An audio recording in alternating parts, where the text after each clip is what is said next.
आज का वीडियो बहुत ही महत्वपूर्ण होने वाला है। आज की वीडियो में आप जानेंगे कि आप किसी भी ज़मीन, किसी भी घर, किसी भी प्लॉट का आप बैनामा स्वयं कैसे कर सकते हैं, इसकी क्या प्रक्रिया होती है। आप बैनामा रजिस्ट्री करने की A to Z प्रक्रिया के बारे में जानेंगे और इस वीडियो के बाद आप खुद बैनामा रजिस्ट्री कर सकते हैं।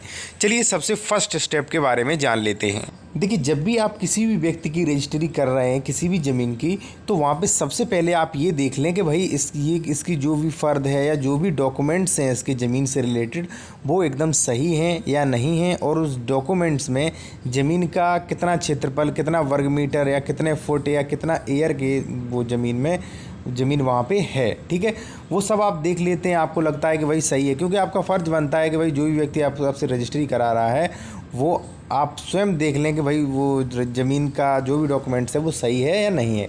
उसके बाद सबसे पहले आप एक सादा पेज लें। सादा पेज पर आपको सभी जानकारी इकट्ठा करनी पड़ेगी एक पेज पर। ठीक है, तो सबसे पहले आप जो भी उसका ग्राम हो वो लिखें सबसे पहले।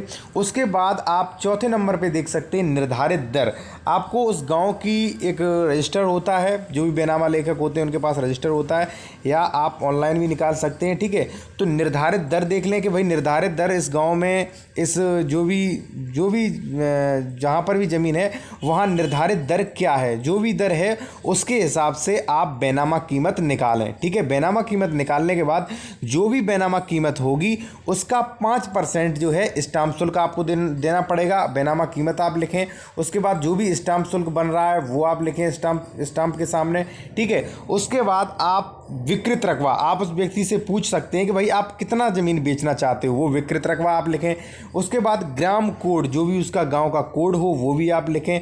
पर्त जो है, पर्त भी आपको लिखनी चाहिए। इसके बाद जो नेक्स्ट स्टेप जो है वो आपको संपत्ति विवरण की पूरी जानकारी लिखनी है। देखिए, ये सब आप सबसे पहले एक सादा पेपर पे लिख लें। ठीक है, उसके बाद ही आप रजिस्ट्री की तैयारी करें आगे। ठीक है, संपत्ति विवरण में आपको किस गांव में आपकी ज़मीन है, ग्राम है या मोहल्ला है, किस में आपकी ज़मीन है उसका नाम, परगना जो भी है परगना आप पूछ लें, किस परगने में पड़ती है, तहसील आपको पूछनी चाहिए। अगर कोई खेती की ज़मीन है तो वहाँ पे आपको खतौनी की फसली वर्ष भी आपको मेंशन करनी चाहिए। उसके बाद वो ज़मीन किस खाता संख्या में है वो भी आपको मेंशन करना चाहिए। उस खाता के किस गाटा संख्या में है वो भी आपको यहाँ पर लिखना चाहिए। उसके बाद विकृत रकबा, देखिए विकृत रकबा अभी मैंने बताया था लिखना चाहिए। विकृत रकबा आप उससे पूछ सकते हैं कि भैया आप कितना ज़मीन बेचना चाहते हैं, और आप जो भी वो ज़मीन बेच रहा है आप उसमें फ़र्द में या जो भी डॉक्यूमेंट्स उनमें देख लें कि भाई इतनी ज़मीन है या नहीं, और स्वामित्व भी आप वहाँ पे दर्ज करें। ठीक है, स्वामित्व भाई उसका पैतृक है या बैनामा द्वारा स्वामित्व मिला था, कैसा है वो स्वामित्व भी आप पूछें, बहुत ज़रूरी रहता है। उसके बाद आपको चौहद्दी पूछनी है कि भाई आपके पूर्व में किसकी जगह है, पश्चिम में क्या है, उत्तर में क्या है, दक्षिण में क्या है। तो इन चारों दिशाओं में जो भी हो, चाहे रोड हो, चाहे घर हो, चाहे तालाब हो, चाहे जो भी हो, वो आपको यहाँ पर बिल्कुल सही मेंशन करना है। दोस्तों, इसके बाद आपको उसी पेज पर विक्रेता, क्रेता, गवाह फर्स्ट और गवाह सेकंड, क्योंकि एक रजिस्ट्री में 2 गवाह लगते हैं। तो सबसे पहले देखिए मैं आपको बता दूं कि देखिए यहाँ पे विक्रेता 2 भी हो सकते हैं। अगर विक्रेता 2 हैं तो आपको कोई भी दिक्कत नहीं, विक्रेता फर्स्ट करके आप विक्रेता का नाम डालें। सबसे पहले मैं आपको बता दूं विक्रेता का नाम, विक्रेता के पिता का नाम, विक्रेता का पता, विक्रेता का मोबाइल नंबर और विक्रेता का आधार कार्ड नंबर। ठीक है, और उसके बाद आप क्रेता का नाम, क्रेता के पिता का नाम, क्रेता के जो भी पता है वो डालें। उसके बाद मोबाइल नंबर और आधार कार्ड। ठीक है, उसके बाद गवाह फर्स्ट।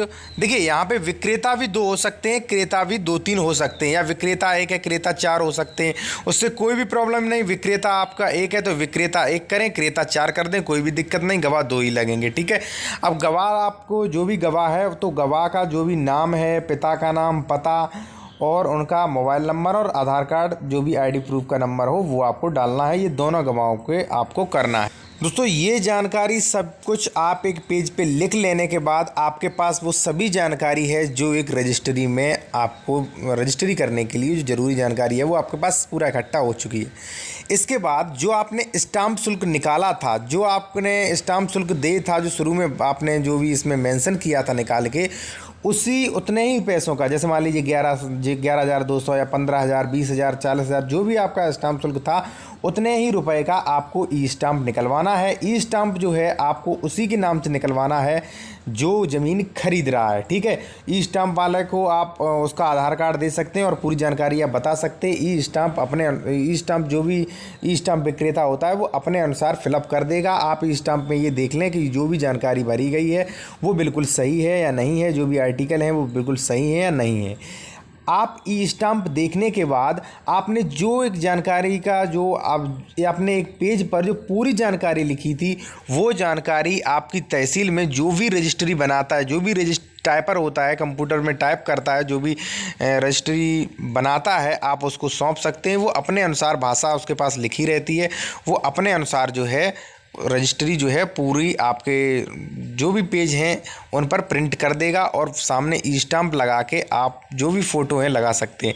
जैसा कि आप देख सकते हैं वीडियो के डिस्प्ले में, सबसे पहले जो आपने एक पेज तैयार किया था जिसमें आपने सभी जानकारी लिखी थी, वो पेज जो भी रजिस्ट्री टाइप करता है, टाइपर जो होता है, आप उसे देंगे। आजकल जो होती है रजिस्ट्री जो है ऑनलाइन हो रही हैं, वो उन्हीं प्रविष्टियों के अनुसार जो जानकारी आपने दी थी वो उन्हीं के अनुसार रजिस्ट्री को ऑनलाइन करेगा। और रजिस्ट्री ऑनलाइन करने के बाद वो पेजों पर देखिए, जैसा कि आप देख सकते हैं 6 पेज हैं लगभग।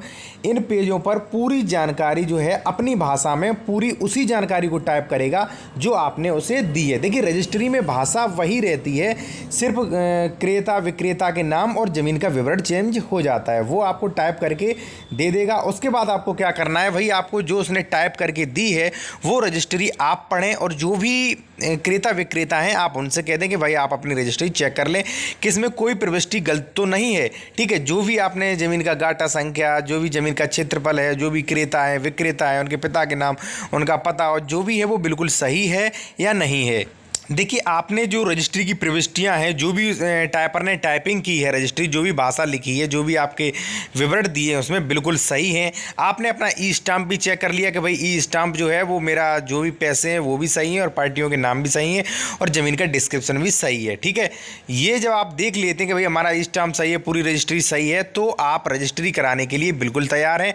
उसके बाद आपको क्रेता विक्रेता की फ़ोटो लेना है, जो भी क्रेता हो, मान लीजिए 1, 2 या 3 जो भी क्रेता विक्रेता की संख्या हो, उसके अनुसार क्या करना, आपको सामने यहाँ पे देख सकते हैं, यहाँ पर आपको क्रेता, यहाँ पर आपको विक्रेता की फ़ोटो लगानी है, दोनों लोगों के साइन करने हैं। उसके बाद उन्हें अपने दाहिने हाथ का अंगूठा के निशान यहाँ पे लगाने हैं। उसके बाद देखिए आपने ई स्टाम्प पे ये करवा लिया। उसके बाद जो भी रजिस्ट्री के पेज थे, यानी कि जो भी भाषा जिस पे रजिस्ट्री की भाषा लिखी गई है, जो भी उसके पेज हैं, उन सभी पेजों पर सबसे पहले विक्रेता, फिर क्रेता, और जो भी अगर मान लीजिए 2 क्रेता हैं तो दोनों क्रेता के नाम फर्स्ट पे होने चाहिए, ठीक है। सबसे पहले आपकी जो भी रजिस्ट्री की भाषा है वहाँ पर क्रेता और विक्रेताओं के नाम होना चाहिए। रजिस्ट्री में एक पेज ऐसा होता है जहाँ पर 2 गवाहों के भी साइन होते हैं और अंगूठा निशान लगते हैं। देखिए उसके बाद आप अपनी रजिस्ट्री चेक कर लेते हैं कि मेरी रजिस्ट्री में जो भी विवरण दिया गया है वो बिल्कुल सही है, फ़ोटो बिल्कुल सही लगी हैं, क्रेता विक्रेता के साइन हो चुके हैं, रजिस्ट्री ऑनलाइन हो चुकी है। उसके बाद जो है आप जो भी आपकी रजिस्ट्री है उसकी 2 प्रतियाँ फ़ोटो स्टेट करा लें, उसके 2 सेट। उसके बाद आप रजिस्ट्री कराने के लिए आप बिल्कुल तैयार हैं और जो भी रजिस्ट्री आपकी ऑफिस हो, जो भी रजिस्ट्री ऑफिस आपके तहसील में है वहाँ पर आप रजिस्ट्री करवा सकते हैं। दोस्तों अगर आपको वीडियो अच्छा लगा तो वीडियो को लाइक करें और कोई भी आपको जानकारी नहीं समझ में आई है तो आप कमेंट में अवश्य पूछें।